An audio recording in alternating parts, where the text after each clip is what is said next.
Now, if you've been on the internet, watched TV, listened to the radio, or even gotten a carrier pigeon Game of Thrones style, then you've likely heard of impeachment. But in order to make sense of that and how it applies to Georgia, we have to put some information in context.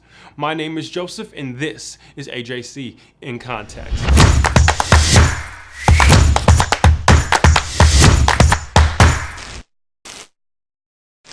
As always, internet, if you don't feel like watching me or you just want to read some fantastic reporting, our AJC reporters Tamar and Greg have a full story on this. There'll be a link right there, and there's also going to be a link in the description. First, very quickly, we need to go over what's happening now and how that fits into the broader context. See what I did there? I am always on brand, people. But how that fits into the broader context of impeachment and potentially removing a president from office. What Nancy Pelosi announced was the official opening of an impeachment inquiry. That means the House is now officially investigating the president for impeachment to see if there's any there. Now, after that, the House will review its evidence on impeachment and vote. Impeachment is kind of like charging or indicting the president.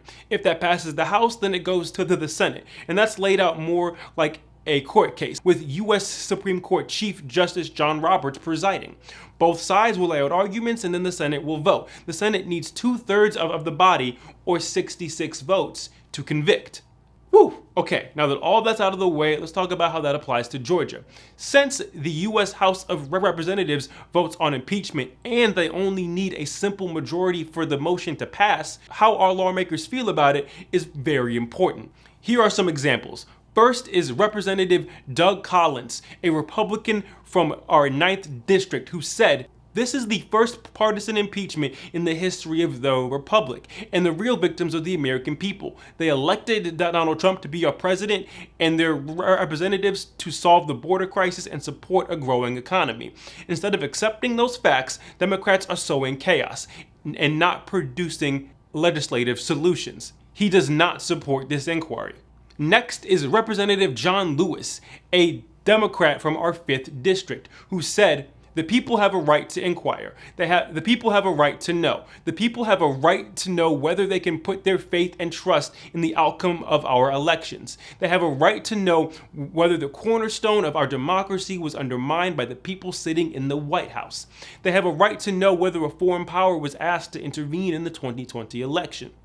He does support this inquiry.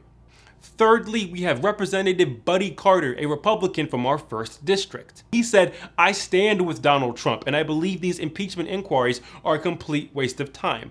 Short and concise, Buddy. He does not support this inquiry. And lastly, we have Representative Hank Johnson, a Democrat from our 4th district.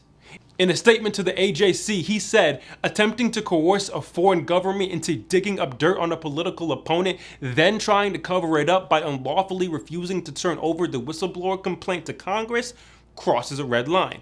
He does support this inquiry.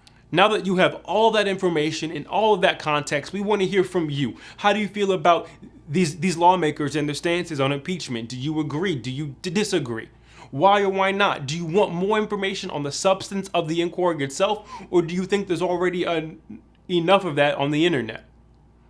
And since I know this is going to be a very divisive one, I want to help bring us all together. So tell me what your favorite pizza toppings are. We might disagree on impeachment, but at least we can bond over some good food. Now, if you're new here and you want to know when we put out new videos, please press that subscribe button, press that like button if you like this video, favorite if you really liked it. But as always, internet, my name is Joseph, and I will see you next time.